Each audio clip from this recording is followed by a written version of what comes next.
Ministri i Shtetit për Parlamentin Tauland Balla prezantoi në kuvend projektligjin për performancën energjetike të ndërtesave. Ai tha se në fokus të kësaj nisme ligjore do të jetë rinovimi i ndërtesave të vjetra për familje apo biznese që do të pasohet me kursim të energjisë elektrike. Sipas ministrit do integrohet energjia diellore në ndërtesat e reja dhe do investohet ndjeshëm me panelet. Në qendër kësaj nisme, unë po e them dhe po ripërsëris, janë kryesisht familjet në vështirësi ekonomike në Shqipëri, të cilët nuk kanë pasur mundësi të rinovojnë apartamentet e vjetra të marra prej vitesh, dhe nëpërmjet skemave të reja të mbështetjes teknike, por dhe përmes incentivave të fokusuara, ne të sigurojmë që asnjë qytetar shqiptar, të majt apo djathtë, socialist apo demokrat, të mos mbeten pas në nevojën për një transformim të madh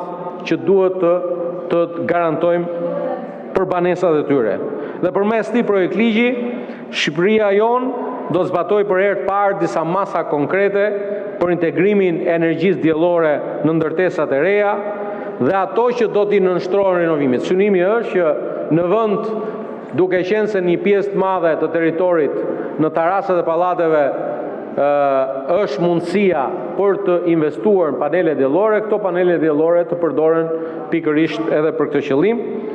Dhe pra çatit, terracat të shfrytëzohen me qëllimin e mirë të prodhimit energjisë pastër përmes paneleve fotovoltaike, të sistemeve solare termike, po duke zëvendësuar gradualisht edhe përdorimin e burimeve fosile dhe duke ofruar kursime të ndjeshme për familjet dhe për bizneset. Më herët deputeti demokrat Gazmend Bardhi kërkoi ndërprerjen e seancës për shkak të mungesës në sallën e kuvendit të ministres Belinda Balluku. Sipas tij, nuk mund të diskutohet ky projekt ligj pa prezencën e saj. Përgjigjen lidhur me këtë çështje ja dha ministri Balla, i cili prezantoi nismën ligjore në emër të Këshillit të Ministrave.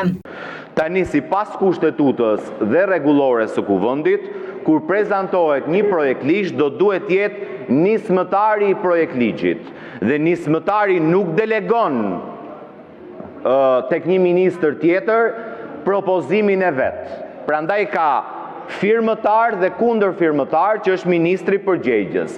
Në rastin konkret, ministri përgjegjës është Zeqin e Balluku, që ka 3 seanca që nuk vjen. Ju të bëni diskutimet, është e kotë që harxhoni energji, edhe pse po flasim për një ligj për eficiencën energjetike, se morët 30 minuta për pse u shty seanca nga tentja thënën.